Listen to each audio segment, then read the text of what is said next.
C'est exactement ça, ouais. Et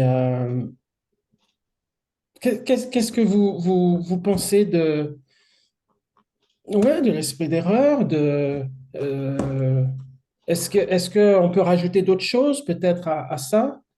Euh, Vu la quantité de doctrines, le nombre de doctrines contraires à Dieu, c'est bon, vraiment des ténèbres épaisses sur la terre. ouais, ouais. Et on est bien dans les derniers temps à cause de ça. Parce que l'ivraie a poussé beaucoup et le bon grain aussi. L'ivraie, l'esprit d'erreur, l'ivraie. Mm, En plus, c'est un ennemi qui le sème dans le champ. mm, mm. Et c'est vrai que par rapport à ça, Euh, je pense toujours aux assemblées, hein, bien évidemment, hein, quand je pense à ça. Hein. On doit Ouais, être, ça a gangréné la ah maison. ouais, ouais. On doit être très, très, très vigilant. Et ce que je voulais dire tout à l'heure que je n'ai pas pu développer, c'est que le, le fait d'être sectaire, enfin, le fait d'être chacun dans son coin, ça participe à l'esprit d'erreur. Parce que la vérité, en fait, euh, Christ dépose sa vérité en chacun d'entre nous. Dans chaque assemblée, Christ dépose la vérité. Mais la vérité n'est pas une assemblée, c'est le corps de Christ dans son ensemble. Amen. C'est ça qui nous conduit à la vérité. C'est l'ensemble du corps qui, travaillant ensemble, nous amène à la vérité. On voit bien l'ensemble des ministères. Il a donné les uns comme apôtres, prophètes, docteurs, etc., pour le perfectionnement des saints. Il n'a pas donné qu'un apôtre pour perfectionner les saints. Il donne tous les ministères. Donc, c'est tout le monde qui participe à la croissance dans la vérité, dans la connaissance du Seigneur Jésus-Christ. Donc, si tout le monde est coupé, séparé des uns des autres, ça participe à l'esprit d'erreur. Plus on est coupé, séparé des uns des autres, plus il y a de sectes, plus il y a de fausses doctrines. Contrairement à ce que certains dirigeants pensent. Ils pensent que si on est trop ensemble, euh, ça peut aboutir à, à du mensonge, etc. Si on est trop ensemble, en dehors de Christ. Mais si on est en Jésus-Christ, c'est une richesse. On évite justement l'esprit d'erreur, on le limite quand on est ensemble. Regarde, là, on parle à trois, là. Si je dis quelque chose qui n'est pas très juste bibliquement, vous pouvez me reprendre. Pourquoi? Parce qu'on est trois. Je ne suis pas tout seul. Donc, c'est bien parce que la mutualisation des ministères et des assemblées travaillant ensemble, ça limite l'esprit d'erreur. Je Il y sais a pas. l'image d'un métier à tisser avec le tissu qui est fabriqué. Toutes les fibres qui sont réunies, si elles sont isolées, elles sont fragiles. Mais toutes les fibres unies dans cette trame donnent un tissu solide. Et c'est ce que Dieu veut pour l'Église, c'est qu'elle soit un tissu solide. Parce que si c'est que des petits morceaux de tissu ici et là ou des bobines dispersées, ben, il n'y a pas de création d'unité, il n'y a pas de choses solides qui est aboutie. Oui, oui. Et voilà, l'esprit d'erreur, comment dirais-je, nous ne devons pas nous couper du corps de Christ. Mm. Euh, voilà. Et c'est pas simple parce que euh, quand on a un esprit sectaire et quand on a un esprit de division au sens où on se mélange pas avec les autres assemblées, on veut rester tout seul. Quand quelqu'un vient ou quand une autre assemblée propose de travailler ensemble, si l'autre assemblée dit non, on n'a pas besoin de vous, on reste seul. Cette assemblée qui dit on n'a pas besoin de vous, on reste seul, elle se met en danger en fait. Mm. Mm. Elle se met en danger par rapport à l'esprit d'erreur. Parce que plus on est nombreux en Jésus-Christ et dans l'humilité et dans l'amour et qu'on est ensemble, plus on est gardé de l'esprit d'erreur. C'est un peu comme un petit éléphanteau. Vous remarquerez que les petits éléphanteaux ou les petits zébus, ils sont placés au milieu du troupeau. Mm. Ils sont placés au milieu du troupeau.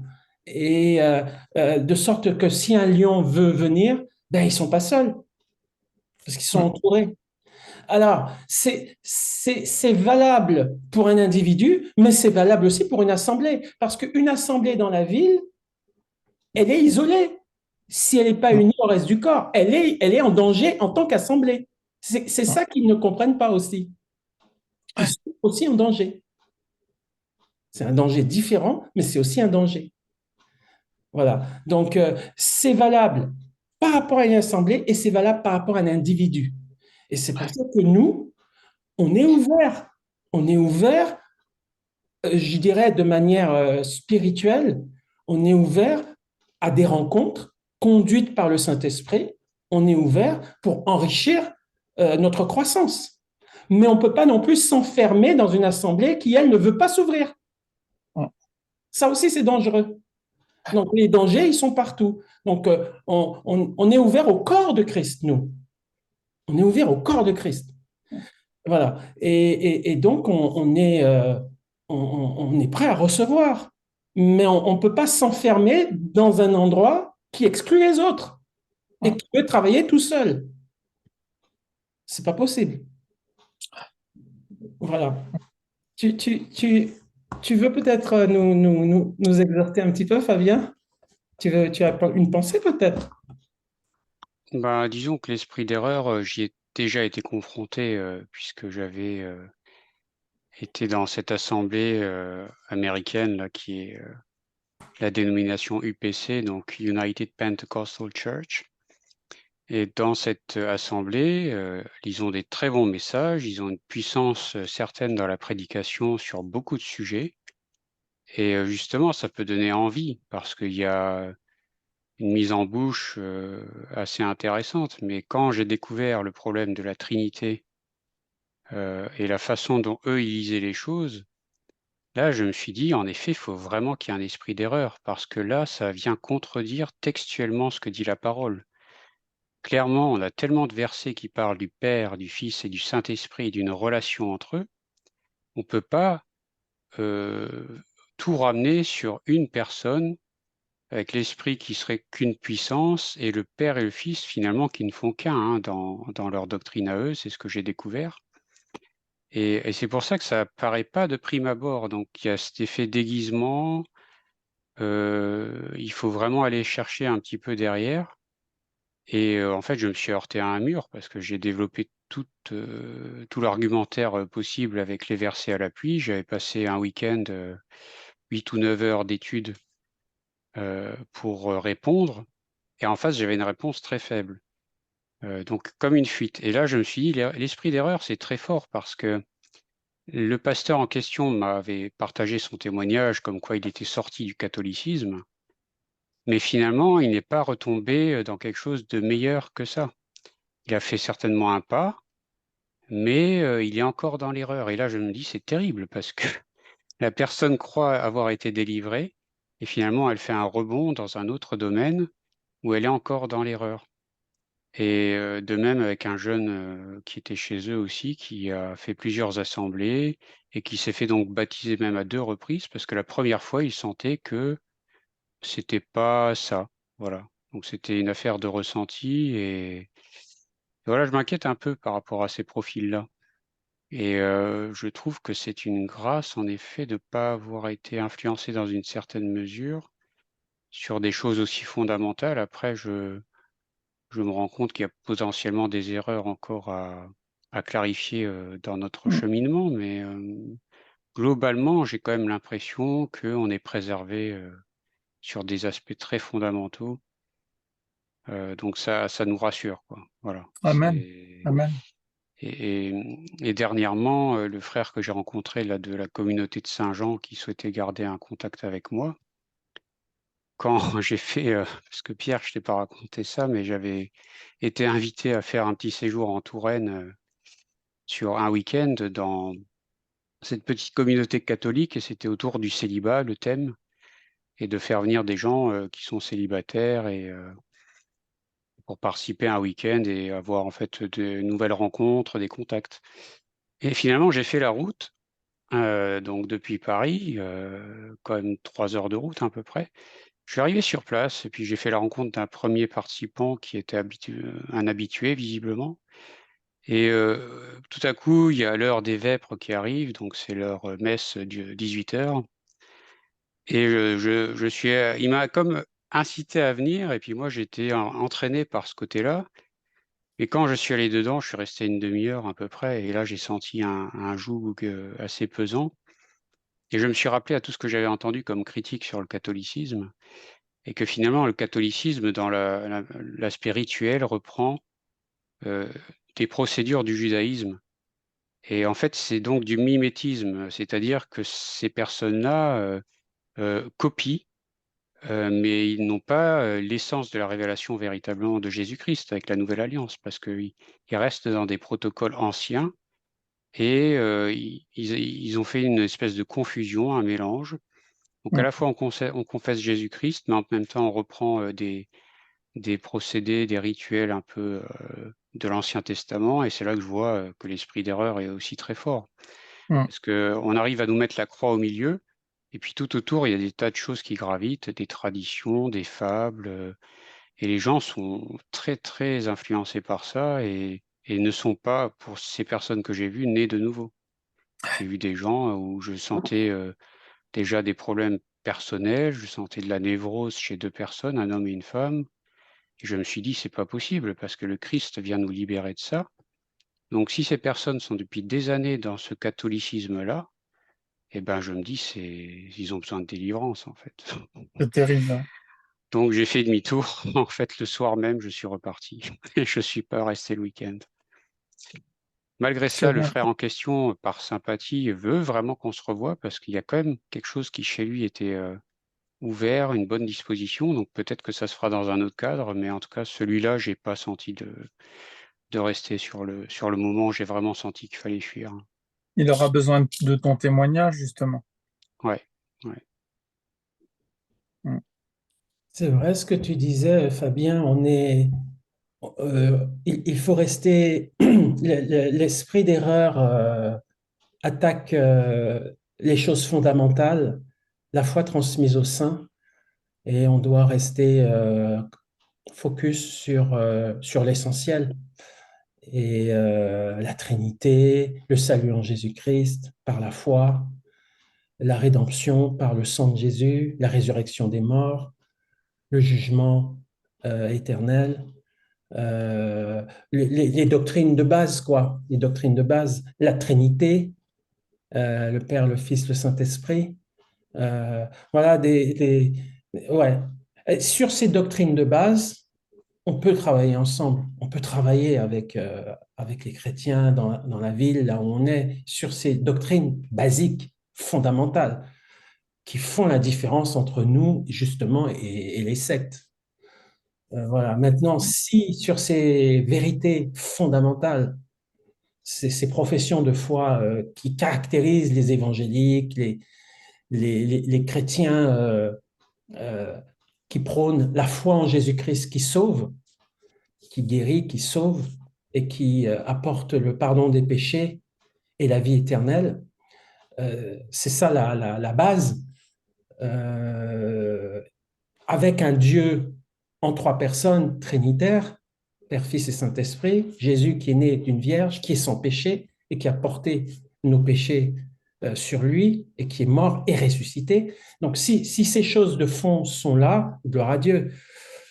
Maintenant, si une de ces choses n'est pas là, comme cette doctrine fausse selon laquelle le Père et le Fils ne font qu'une seule personne, là, ça devient compliqué. Là, on est effectivement dans l'esprit d'erreur et on peut pas, comment dirais-je, c'est compliqué de travailler avec des gens qui croient ça, quoi. C'est très compliqué. Ouais. Maintenant, une fois qu'on a dit ça, on n'est pas parfait dans la doctrine. Personne n'est parfait dans la doctrine. Et donc, on a besoin des uns et des autres. Une fois qu'on a dit qu'on se rassemble dans ce qui est fondamental, on a besoin des uns et des autres pour grandir dans la vérité, dans la connaissance du Seigneur Jésus et de la parole de Dieu. Et donc, dire que euh, chacun travaille seul dans son coin et qu'on n'a pas besoin du reste des chrétiens, là, c'est dangereux aussi. Parce que si on est trop seul, on va créer de facto des fausses doctrines. Pourquoi? Parce qu'on est coupé du reste du corps. C'est l'ensemble du corps qui amène la saine doctrine. Il ne faut jamais l'oublier, ça. Amen. Et si on est coupé de l'ensemble du corps, de facto, on a déjà un esprit sectaire et puis on va glisser petit à petit dans la fausse doctrine. Je suis persuadé que les gens que tu as connus, là, Fabien, l'UPC, là, enfin l'église pentecôtiste, je suis persuadé qu'ils se sont isolés à un moment donné de pas mal de chrétiens ou d'assemblées. Ils Ils se ne sont peuvent pas isolés. s'irriguer eux-mêmes. Hein, pardon, on ne peut pas s'irriguer soi-même. Il faut qu'on soit participant du corps, il faut qu'on soit dans le corps de Christ, faut que ça fasse qu'un, parce que justement, c'est ce qui nous permet, c'est ce qui permet à la vérité de nous remettre sur la bonne voie. Si à un niveau individuel, on s'écarte, ou si on s'écarte à plusieurs, au moins il y a plusieurs qui nous aideront par la grâce de Dieu à revenir dans la bonne, dans la vérité. La vérité, ce n'est pas nous. Il faut jamais l'oublier. Et ce n'est pas mon assemblée, la vérité. La vérité, c'est la parole de Dieu et c'est une personne, Jésus-Christ. Et Jésus-Christ a répandu sa grâce dans tout le corps. Pas juste à un endroit où... Non, non. Cette grâce, elle est dans l'ensemble du corps. Et en particulier localement. En particulier localement. Et c'est là que le bas blesse. C'est que dans la ville, localement, les gens sont coupés, les chrétiens sont coupés entre eux. Et donc, au niveau de la vérité biblique, il y a danger. Mm. Il y a danger.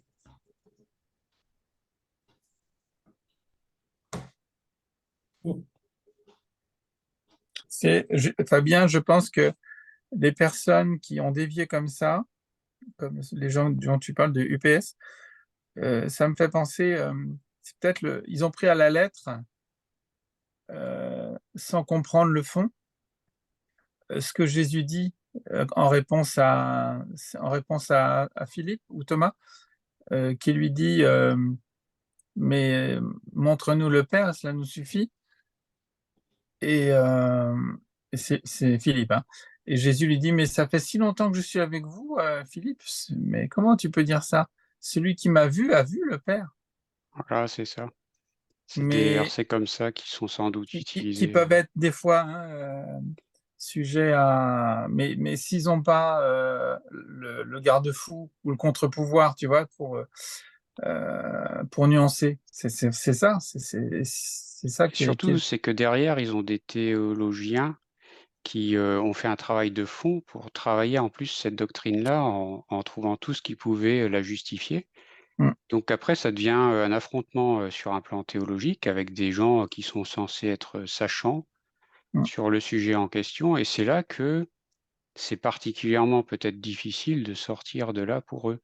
Mais ce que j'ai remarqué globalement, le profil de l'assemblée en question, hein, et peut-être que ça se décline dans les autres assemblées du même mouvement, c'est que ça participe toujours d'une faiblesse de l'assemblée, d'une faiblesse par rapport à un profil de croyant, mm, un parcours de vie, parce qu'ils ont une façon en fait de museler la chose dans cette espèce de show à l'américaine. mm. On n'a pas le temps de se dire les vérités et finalement on fait taire les contradicteurs par leur organisation, la façon de faire et il n'y a pas de place. Donc moi, Exact. j'ai été gentiment reçu parce que ça s'est fait dans des circonstances particulières et tout ça. J'ai quand même dénoncé le problème et puis je me suis gentiment écarté, mais sans montrer d'animosité particulière. Donc ça les a rassurés, mais après derrière, ils continuent leur Mm, mm. cheminement, quoi. Voilà. Donc voilà, ils profitent de la faiblesse de certains profils, parce que l'Assemblée en question avait quand même une majorité de gens plutôt des Philippines, dans un quartier asiatique. Il y avait aussi quelques Sri Lankais. Et donc, profitant peut-être de leur manque de connaissances ou de formation scolaire, éventuellement, des choses comme ça leur donne un ascendant. Et vu qu'ils font beaucoup tourner leur culte sur la notion de puissance, de manifestation du Saint-Esprit, donc voilà, c'est axé sur ça et les gens se laissent induire en erreur comme ça. Voilà. Mm.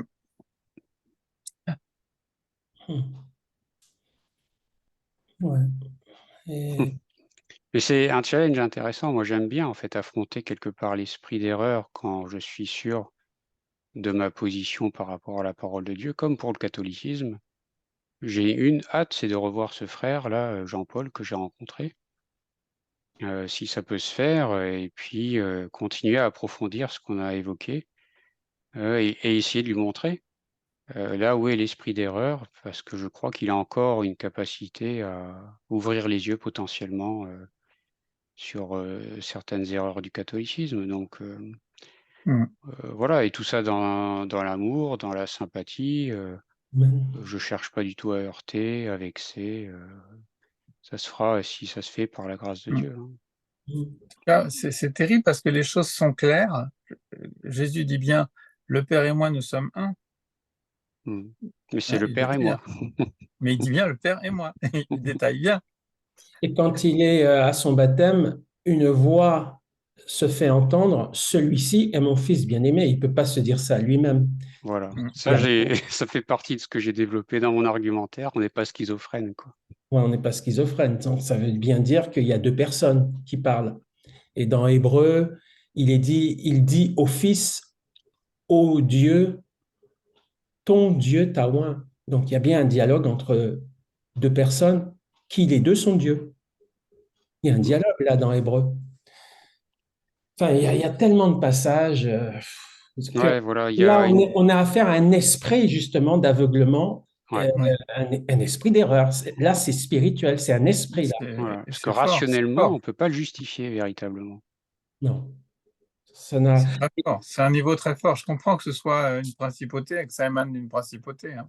C'est une principauté là, parce que quand tu apportes la vérité telle qu'elle est écrite, il y a un déni. Donc, il y a bien un aveuglement là. Il y a bien un esprit démoniaque qui enténèbre la logique et le bon sens de la personne. Mm. Quand tu lui dis, ben, il y a bien deux personnes là, il y a le Père au ciel qui rend témoignage à son Fils, il y a bien deux personnes. Eh bien, l'esprit d'erreur, qui est une puissance d'aveuglement, va nier au travers de leur bouche, va nier cette évidence. Donc, c'est un combat là qui devient spirituel aussi. C'est-à-dire, les arguments ne suffisent plus là. Il faut vraiment combattre un démon qui les enténèbre, qui les tient.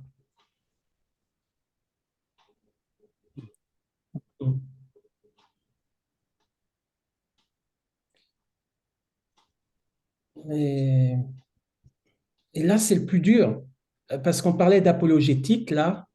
C'est le problème aussi des sectes et des religions, finalement, parce que on rencontre parfois des gens qui sont enténébrés et malgré les textes qui sont clairs, ils restent dans le déni.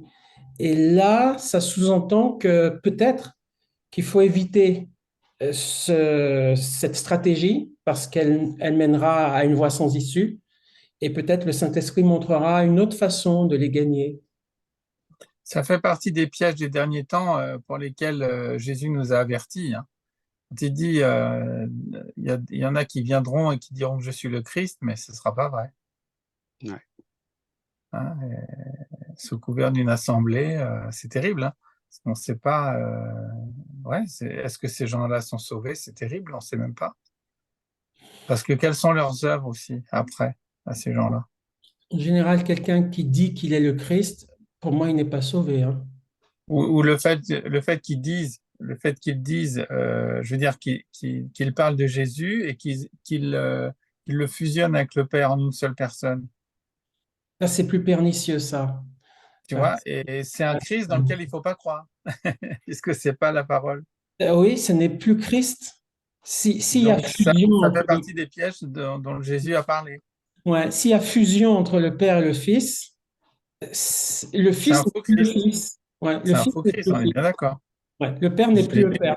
ouais, Jésus nous a, ça nous donne un exemple de ce qu'on peut rétorquer gentiment, hein, ou de ce qu'on peut dire par rapport à Jésus qui annonçait qu'il y aurait de faux Christ. C'est une fusion sans acquisition. Oui. C'est une OPA hostile ou pas bien? C'est vrai que c'est dur de trancher parce que quand je relis la théologie systématique que j'ai là, alors c'est bien de disséquer le problème pour comprendre l'erreur et l'impact que ça a, parce qu'il y a des conséquences qu'on ne soupçonne pas nécessairement et qui, une fois éclairées, nous montrent clairement que là, il y a quelque chose qui ne va pas. Et puis en même temps, il y a aussi l'esprit d'erreur de la personne qui veut faire les choses bien et qui est sincère dans son erreur. Et c'est là que je me dis, est-ce que dans l'amour, on n'est pas aussi jugé par Dieu par rapport à ça, dans notre discernement? C'est-à-dire qu'il y a des personnes qui veulent vraiment bien faire, mais elles se sont trompées pour des raisons qu'on ne connaît pas toujours. Et il nous faut du discernement pour justement l'aimer, cette personne-là, et Mhm. la ramener sur le bon chemin avec l'amour, parce que Amen. finalement, elle est vraie dans sa démarche, même si elle est orientée dans une erreur. Elle Donc est ça fait sincère. la différence entre la vérité de cœur par rapport à son intention Mhm. et la conséquence dans les faits qui se traduit par une erreur. Et là, c'est c'est pas évident de Oui. Après, il y aura des erreurs qui seront jugées moins sévèrement que d'autres. Ouais, mais euh, Seigneur va au cœur. Seigneur va au cœur. c'est ça. Mais Corneille, par exemple, qui était sincèrement dans l'erreur, il donnait des offrandes, il faisait l'aumône, etc. Il a fallu quand même que la vérité lui soit révélée par l'apôtre Pierre. Donc, par rapport à notre salut, la sincérité ne suffira pas, ne suffit pas. Il faut vraiment une révélation de la vérité pour être sauvé, quoi. Euh, Oui, parce qu'il faut accepter la vérité. par Exact. contre, je disais ça dans la dimension de nous en tant que personnes qui vont tenter de corriger le problème.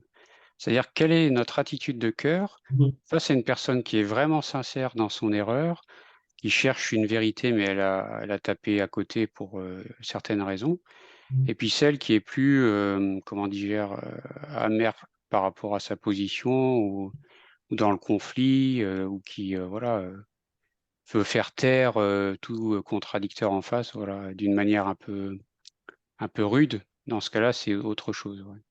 Même Ouais. l'apôtre Pierre a fait ce qu'il devait faire finalement. Il a annoncé l'évangile à Corneille, parce qu'il était sincère, Corneille.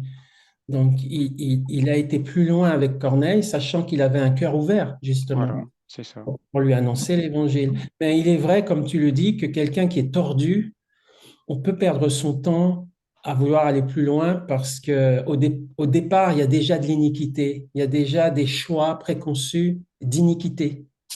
Après, ça, c'est la révélation, hein, c'est le Saint-Esprit qui révèle, quoi. Certains cœurs, parfois. Ce qui est sûr, c'est que Jésus, quand il dit à Pierre, arrière de moi, Satan, il est bien en train de le secouer là, hein, parce que il veut que Pierre redevienne Pierre et que voilà, il comprenne qu'à un moment donné, il croit bien faire en lui disant, mais tout ce que tu dis, ça ne t'arrivera pas, c'est pas possible, hein.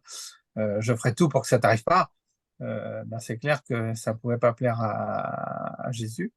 Donc, ben, on est tellement faible que on peut faire toutes sortes d'erreurs en pensant bien faire. Tu as raison, hein. C'est l'esprit d'erreur, là, hein. Il faut qu'on soit tolérant et dans l'amour, comme dit Fabien. C'est vrai. Enfin, tolérant pour écouter, bien écouter et savoir quoi répondre. C'est le Saint-Esprit encore là qui va nous éclairer. Mm. Parce qu'on peut être dans l'erreur, comme dit Fabien, on peut être, nous qui témoignons, nous pouvons être dans l'erreur en témoignant mal, agressivement, on peut aussi être dans l'erreur dans la méthode. Ouais, c'est ça. Dans le manque d'amour, on est dans l'erreur. On est dans l'erreur. Si on Ouais, manque. parce qu'on voit que Dieu nous a jamais pris avec violence pour nous corriger. Alors si, parfois il va le faire quand on s'entête, mais c'est vrai que ça, de prime abord, Ouais. Il va montrer toute sa patience, sa Hmm. pédagogie, etc., etc. Hmm. Et on est amené Oui, le à, Seigneur est très patient. c'est ça, on est amené à faire la même chose avec les autres. Il faut qu'on soit patient. Oh oui. Ouais. Parce qu'il a été patient avec nous, il est patient avec nous, il faut qu'on soit de même patient euh, avec les personnes dans l'erreur. Oui. Ouais. C'est puissant quand même, hein, cet esprit d'erreur, parce que donc Josué, avec les Jébusiens, j'étais en train de réfléchir, euh, quand ils font le bilan, je crois que c'est dans Josué chapitre 22 ou un truc comme ça, vers la fin, des nations qui n'ont pas pu chasser, il y en a pas mal. Le bilan n'est pas terrible. Enfin, il reste encore beaucoup à faire. Ils n'ont pas chassé tout le monde. Et précisément, donc, les Jébusiens, ces Jébusiens de Jérusalem n'ont pas été chassés et ils vont rentrer dans le compromis avec eux. Ils vont leur dire, OK, on ne vous chasse pas, mais bon, on va commercer un peu avec vous, mais vous ne faites pas ça, nous, on ne fait pas ça, vous ne faites pas ça. Enfin, il y aura une sorte de tractation malsaine entre eux. C'est pour nous dire peut-être que si on ne tranche pas avec l'esprit d'erreur qui est affiché clairement, hein, comme par exemple la doctrine là, de la fusion du Père et du Fils, il faut trancher parfois franchement et couper franchement avec l'esprit d'erreur. Ça me rappelle dans Jean, dans un Jean ou deux Jean, il est dit, celui qui n'apporte pas cette doctrine, ne le saluez pas. Ne le saluez même pas. Je ne sais pas si c'est dans 3 Jean ou 2 Jean, hein. Vous rappelez ce passage? Quelqu'un qui apporte une fausse doctrine Après, on peut demeurer aimable, mais ferme.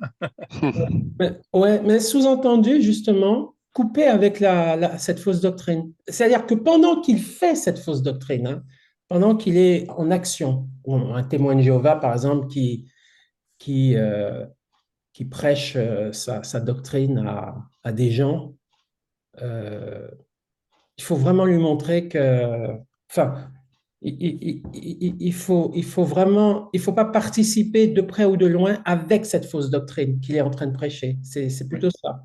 C'est plutôt ça. Mm. C'est un esprit avec lequel, pas les gens, mais l'esprit d'erreur, lui, il faut couper net avec l'esprit d'erreur. Pas avec les gens, mais avec l'esprit d'erreur, faut être sans pitié. Sans même à terme, on est amené à une séparation même avec les gens, parce que ça a été le cas pour cette assemblée.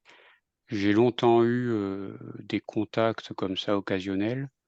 J'allais les visiter de temps en temps, et puis finalement là, les choses se polarisent parce que vu que j'avais quand même mentionné le problème, voilà. Ouais, Donc ça se fait tout seul quelque part, sans qu'on le cherche. ouais, ça se fait tout seul, ouais, ouais, ouais. Parce que c'est vraiment pernicieux, ça, hein. C'est pernicieux. Il y avait un groupe, j'allais avec aussi un groupe là, et il y avait une ou deux sœurs là qui avaient la même doctrine d'un pasteur dans le sud de l'Île-de-France là, qui prônait le Père et le Fils, c'est la même personne. Et la puissance d'aveuglement était telle que malgré un mini débat qu'on a eu, euh, ils n'arrivent pas à se démarquer de cette fausse doctrine. Ça veut dire que l'aveuglement a pris le pas sur les explications Hmm, hmm. de bon Tu Très bien. sais que cet esprit d'erreur, à certains égards, ça émane d'une pensée toute humaine, parce que parmi les critiques qu'ils utilisaient, c'était de dire le Père qui est dans le ciel, la vision du trône, notamment dans le livre de l'Apocalypse.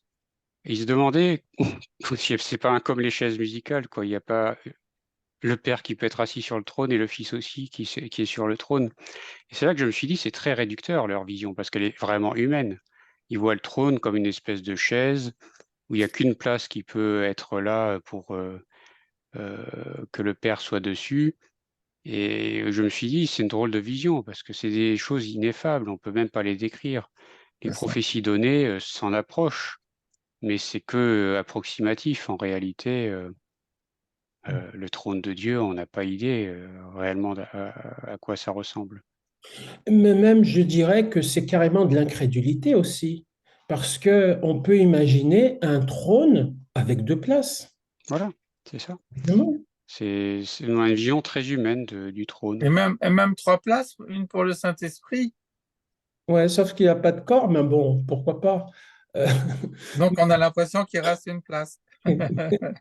ouais, et en plus, quand Étienne voit Jésus se lever, il voit Jésus se lever. Et dans Daniel, l'Ancien des jours, s'assit, il est assis, il est dit, l'Ancien des jours s'assit, et il fait approcher Jésus. Donc Ouais, le Père, voilà, le Père est assis. Donc il est vraiment à la droite du Père. On peut imaginer que le Père a un corps, puisqu'il est assis. Donc le Père a un corps spirituel, hein, bien sûr.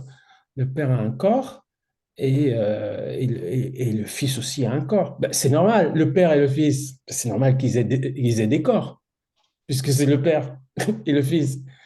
Pourquoi le Fils a un corps spirituel et le Père n'en aurait pas? D'autant qu'il est dit que le Père est assis sur son trône et que le Fils est assis à sa droite. Donc il faut accepter les choses, il faut être simple, hein. Il faut pas être compliqué faut pas rentrer dans des raisonnements compliqués, quoi, hein. ouais, il faut accepter le côté qu'on peut pas vraiment expliquer. Je pense qu'il y a aussi ce défaut-là. Dès qu'on veut être dans l'hyper rationnel, Mhm. on rapporte tout à la pensée humaine et là, on tombe dans Ouais, l'erreur Il à devient cause de ça. charnel. ouais, même là, hein, même là, moi, je complique pas trop les choses, hein. L'ancien des jours est assis, et puis Jésus est assis à sa droite, parce que les deux sont écrits. C'est écrit les deux. Donc, moi, je cherche pas à compliquer les choses. Ils sont assis, et l'un est à sa droite, c'est tout.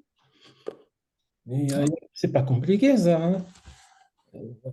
Voilà. Après, le problème, c'est qu'on a des préconçus, des idées préconçues. Et ce sont ces idées préconçues qui créent une idéologie. Et l'idéologie n'est pas la vérité. C'est des idées préconçues, c'est-à-dire des idées qu'on calque, comme tu l'as dit, par rapport à la réalité des hommes.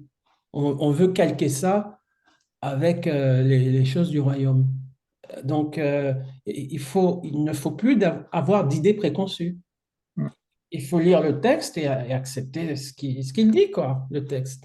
En tout cas, la subtilité des pièges Mm. nous révèle vraiment qu'on est dans les derniers temps. C'est quand même un indicateur, ça. Mm. Quand le père dit celui-ci est mon fils bien-aimé, et ils entendent la voix d'en haut, et il y a quelqu'un qui parle et qui dit celui-ci est mon fils bien-aimé. Non, ça veut dire qu'il y a deux personnes. C'est clair, quoi. Est-ce que l'aveuglement, c'est une caractéristique de l'esprit d'erreur? Oui, sûrement. Oui, Oui, tout à fait. J'ai pas parlé de ça parce que c'était parmi les points, les oui. caractéristiques. Bien sûr, parce que Élisée, c'est pour ça que l'étude a été, je dis pas qu'elle a été mal travaillée, mais j'ai un peu, j'ai pas mis toutes les choses en ordre, tout ça. Mais j'avais prévu par rapport à l'aveuglement, justement, je voulais parler du passage où Élisée demande à Dieu, Seigneur, aveugle les Syriens. Et les Syriens sont aveuglés. Ils cherchent Élisée, ils n'arrivent pas à le trouver. Et où les deux anges qui viennent chez Lot, Hum, hum, ils lancent un esprit d'aveuglement et ils cherchent la porte, ils n'arrivent pas à trouver la porte. hum. Et Donc, pour les gens, les pêcheurs qui sont aveuglés par, on a beau leur parler, ils commettent des choses incroyables, quoi. Et on se dit, ils sont aveuglés. Ben, ça participe de l'esprit d'erreur. oui, oui. Il y a l'aveuglement physique, comme les gens de Sodome et Gomorre qui Oui, cherchaient la oui. portée pour entrer, ça c'est un aveuglement physique. Ou comme les Syriens qui cherchaient Oui. Élisée. C'est une Élisée, démonstration de la puissance de Dieu, ça. voilà, ils sont aveuglés, ils ne voient pas que c'est Élisée qu'ils ont devant, qui est devant eux, qui leur Ouais, parle. Et ils cherchent Élisée alors que c'est lui qui leur parle. ouais. Et Dieu dit envoie une puissance d'aveuglement. Élisée dit envoie-leur une puissance d'aveuglement, ils ne voient pas. Et puis il y a l'aveuglement spirituel. Là, on parle d'un aveuglement spirituel là, puisque la parole de Dieu montre par plein de versets qu'il y Oui. a vraiment deux personnes et l'ennemi, l'esprit d'erreur, les aveugle pour qu'ils croient en une fusion. euh, en une fusion. Mm. Et Donc, justement, à ce titre, qu'est-ce qui convient ou peut-être aucun terme ne convient, ni triunité ou trinité ou enfin, si des gens nous demandent comment il faut qualifier ça, comme la Bible le dit, le Père, le Fils et le ouais, c'est la Saint-Esprit. triunité aussi, hein, parce que Parce qu'il y a trois unités, ouais. c'est la triunité et Plutôt que la Trinité, hein. c'est c'est la triunicité aussi. C'est les deux, c'est l'unicité et l'unité. L'unicité, ça veut dire que ce Dieu en trois personnes est unique. C'est ça l'unicité. Notre Dieu, il est particulier parce qu'il y a trois personnes égales et distinctes. Donc, en fait, leur problème, c'est pas l'unité de Dieu, c'est l'unicité de Dieu. C'est ça leur vrai problème. C'est-à-dire qu'ils croient que ce Dieu unique n'est pas en trois personnes, qu'il est en une Oui. seule personne. Alors que tout est écrit pour dire le Hmm. contraire. Voilà, ils ont un problème avec l'unicité de Dieu. Ils n'ont pas de problème avec l'unité de Dieu. C'est-à-dire, pour eux, comme pour nous, Dieu, dans son action pour sauver les hommes, est uni. C'est-à-dire, Oui, ils, voilà. ils sont unis ensemble pour notre salut. C'est-à-dire, Mm, l'unité de Dieu, c'est lié à la volonté de Dieu qui va agir dans l'unité des trois personnes. mm, mm. Ça, c'est l'unité de Et Dieu. l'unicité, c'est le fait qu'il y ait un seul Dieu qui soit comme ça révélé en trois personnes. C'est ça Il n'y en l'unicité. a pas d'autre Il qui n'y est en a pas révélé d'autre. comme ça. Voilà, c'est ça. Et c'est très d'ailleurs, c'est dit d'ailleurs dans un verset très précis dans Ésaïe, tu es, euh, tu, tu es le seul Dieu, comment dirais-je, comment il le dit Ésaïe? J'oublie le passage. Il dit en gros que tu es Elohim, le Dieu unique, et après il dit, tu es le seul Dieu qui sauve, Elle. Donc, par rapport à l'unicité de Dieu, il emploie le Elohim, qui est la pluralité de deux personnes et plus. Donc, il met l'accent sur la trinité de Dieu. L'unicité, c'est mettre l'accent sur la trinité de Dieu. Mais quand il dit après, tu es le seul Dieu juste et qui sauve, il emploie le mot elle au singulier. Ça met en arrière le caractère euh, trinitaire de Dieu pour mettre en avant l'unité de Dieu dans son action. Mm. Voilà. Dans son action, les trois personnes sont unies, ne font qu'un. Oui, Ça, c'est par rapport à leur action pour nous sauver. oui, C'est par rapport à l'homme qu'on met oui. l'accent sur l'unité de Dieu. C'est par rapport à nous. Ah, Voilà. Mais dans sa nature, Dieu est en trois personnes. C'est un peu comme le Il est couple aussi. pluriel. Pardon? C'est un peu comme le couple aussi. L'homme s'unira à sa femme et ils ne feront plus qu'une seule chair. Ouais. C'est spirituel, ça, parce qu'un couple uni, en fait, ils se mettent en accord pour tout. Donc, ils sont unis dans la pensée. Leurs actions vont converger également, mais on a bien deux personnes distinctes. On a deux Pourtant, personnes. c'est un couple. Eh ben, c'est un peu à une échelle imparfaite. C'est une comparaison qui peut être faite aussi par rapport à l'idée de la Trinité. En tout cas, Brigitte et moi, on est à 100%, 50 plus 50%. Ouais, ouais. Vous êtes dans la binité,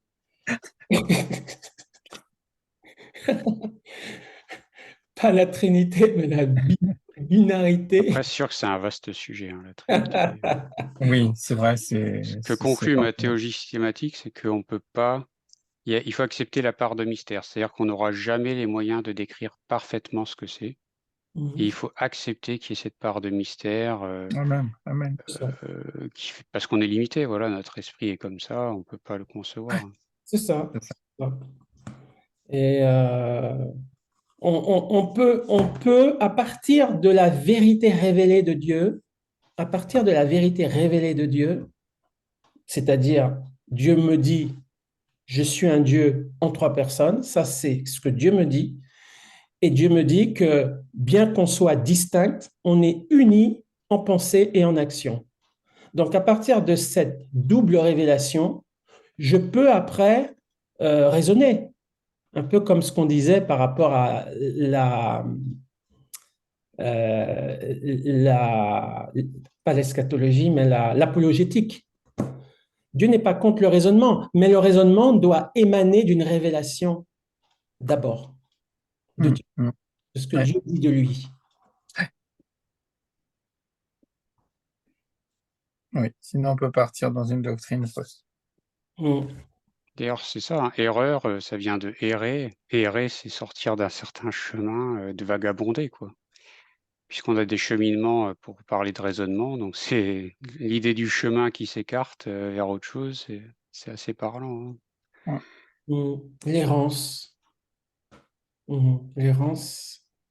C'est pour ça qu'on parle de l'inhérence d'ailleurs de la parole de Dieu, qui est exempte d'erreur. Mm. Et qui n'est pas dans l'errance, qui ne nous mène pas en bateau, qui divague pas, quoi. Mm.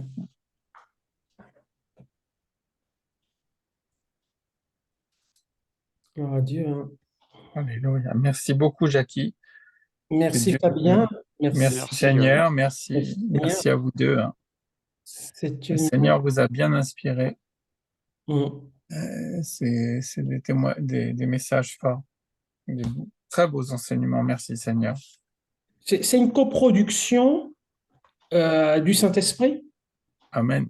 C'est une coproduction du Saint-Esprit, et c'est en étant plusieurs qu'il y a une richesse finalement. Surtout pas seul, c'est en étant plusieurs.